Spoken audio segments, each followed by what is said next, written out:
Net kai viskas keičiasi, tavo esmė išlieka. Ir praktika užrašyk 3 žodžius, kurie tave apibūdina visais laikais. Kai esi rami, kai bijai, kai myli, tai esminė tavo ašis.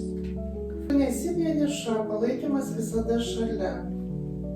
Praktika. Atsistok arba sėdėk tiesia nugara, užsimerk, įsivaizduok, kad už tavęs stovi ilga tavo giminės linija. Moteris ir vyrai, kurie gyveno prieš tave, jie visi čia, tyliai, bet tvirtai. Kartok mintyse, aš esu jų tęsinys, jų stiprybė teka manyje, pajausk jų palaikymą kiekviename žingsnyje. Labai faina praktika, kad tu esi ne viena, jie visą laiką su tavimi, jie tave palaiko su jų energija. Va, ir atsisuk už tavęs tikrai giminė. Sveikas sėdi. Aš iš tiesų turiu apsaugą labai. Tai esi unikali ir ypatinga.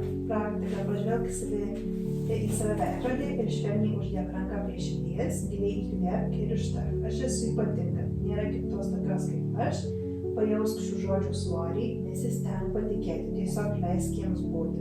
Pabūk su savimi kaip su brangiausiu tau. Esi didesnio plano dalis ir tai nuostabu. Praktika. Užsimerk ir užduok savo tyliai klausimą.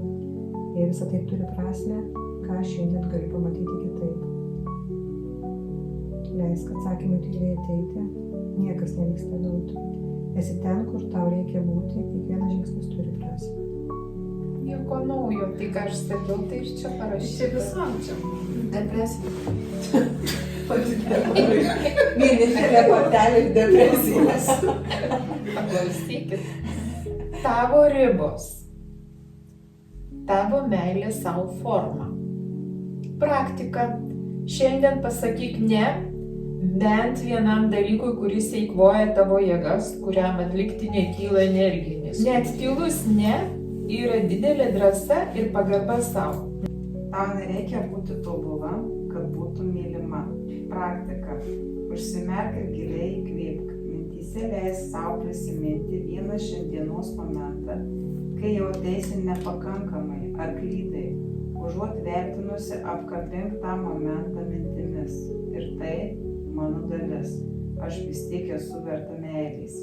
Įsivaizduok, kad širdyje įsižiebia švelni šviesa, priimanti tave visokį. Pakartok mintyse, aš galiu būti netobula ir vis tiek mylima.